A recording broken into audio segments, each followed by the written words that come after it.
שלום לכם. ב-20 באוקטובר 1948 בחמש אחר הצהריים יצאו מטוסים של חיל האוויר כדי להפציץ את מצודת יואב שאוישה על ידי כוחות מצריים במלחמת השחרור. בדרך חזור נורתה אל המטוסים אש נ"מ מצרית ואחד המטוסים נפל. 9 ימים אחר כך, אחרי שהמצרים נסוגו מהאזור, יצאה משלחת ישראלית לחפש את הטייסים הנהדרים. בין חברי המשלחת היו לואיס לנארט ויצחק רבין. לנארט היה יהודי אמריקאי, הוא נולד בהונגריה והיגר עם ההורים שלו לארצות הברית לפני השואה. במלחמת העולם השנייה הוא שירת כטייס במרינס של ארצות הברית ונלחם נגד היפנים באוקיינוס השקט. אחרי השואה, לנארט התנדב לשרת כאחד הטייסים הראשונים בחיל האוויר הישראלי, וזו הסיבה שהוא מצא את עצמו במשלחת החיפושים. כשהמשלחת הגיעה למקום ההתרסקות, הם מצאו את המטוס השרוף, אבל הטייסים נעלמו כאילו בלעה אותם האדמה.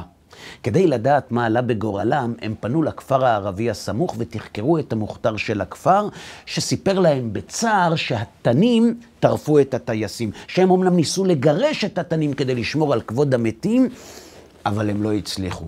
לנארט לא האמין לאף מילה שלו. למה לא האמין? כי הוא הבחין שהמוכתר התמים עונד על היד שלו את השעון של אחד הטייסים. ואז הוא קרא הצידה ליצחק רבין, שהיה אז קצין המבצעים של חזית הדרום, ואת השיחה שהוא ניהל איתו הוא מתאר כך. אמרתי לרבין שצריך לשרוף את הכפר, לתקוע למוכתר כדור בראש ולגרש את כל התושבים לכיוון המצרים. אלא שרבין אמר לי שהוא לא יכול לעשות את זה. אבל לא התייאשתי. סיפרתי לרבין שאת זה בדיוק האמריקאים עשו ליפנים במלחמת העולם השנייה, אבל רבין לא השתכנע. הוא אמר שזה מנוגד לאמנת ז'נבה. ואז לנארט התעצבן. אבל הם שרפו למוות את הטייסים שלנו, הם האכילו בהם את הכלבים שלהם, תירה בהם ותגמור את הסיפור. רבין שתק, הסתכל ללנארט בלבן של העין ואמר לו במילים האלה, אנחנו יהודים, אנחנו לא עושים דברים כאלה. בלי לעסוק בשאלה, חברים, עם מי הצדק, על דבר אחד אין ויכוח.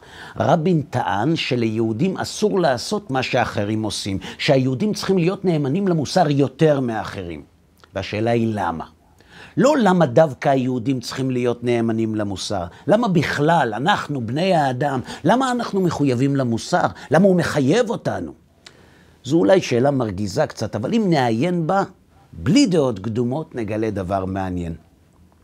אין תשובה ברורה לשאלה הזאת, או יותר נכון, יש 2 תשובות, אחת גרמנית ואחת יהודית. התשובה הגרמנית נאמרה על ידי הפילוסוף עמנואל קאנט. הוא טען שכיוון שהרצון משועבד לתבונה, והתבונה מחייבת את המוסר, לכן צריך להגביל את הרצון על ידי המוסר.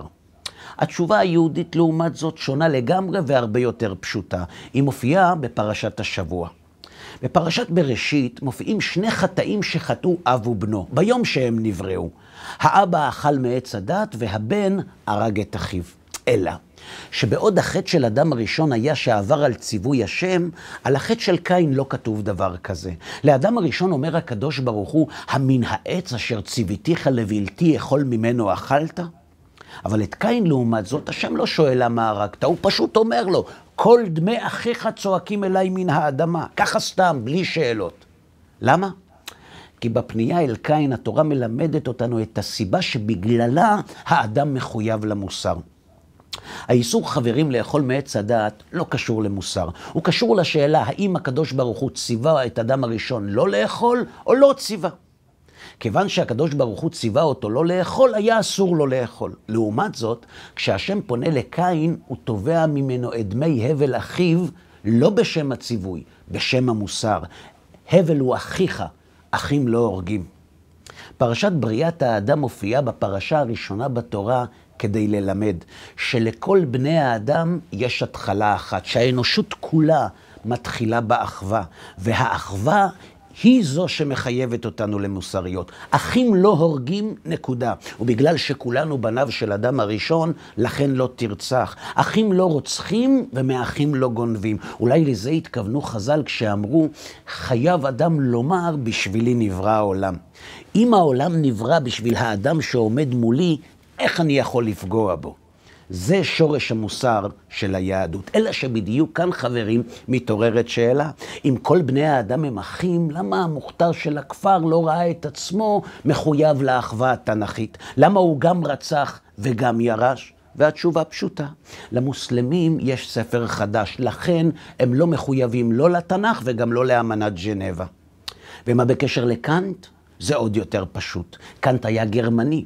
אם הגרמנים היו בונים את המוסר שלהם על התנ"ך ולא על התבונה הקפואה של קאנט, אולי השואה לא הייתה מתרחשת. וההורים של לנארט לא היו מהגרים לארצות הברית, ולואיס לנארט לא היה משרת כטייס בחיל הנחתים במלחמת העולם, ולא היה עולה לישראל כדי לשמוע מיצחק רבין שמה שמותר לגויים אסור ליהודים.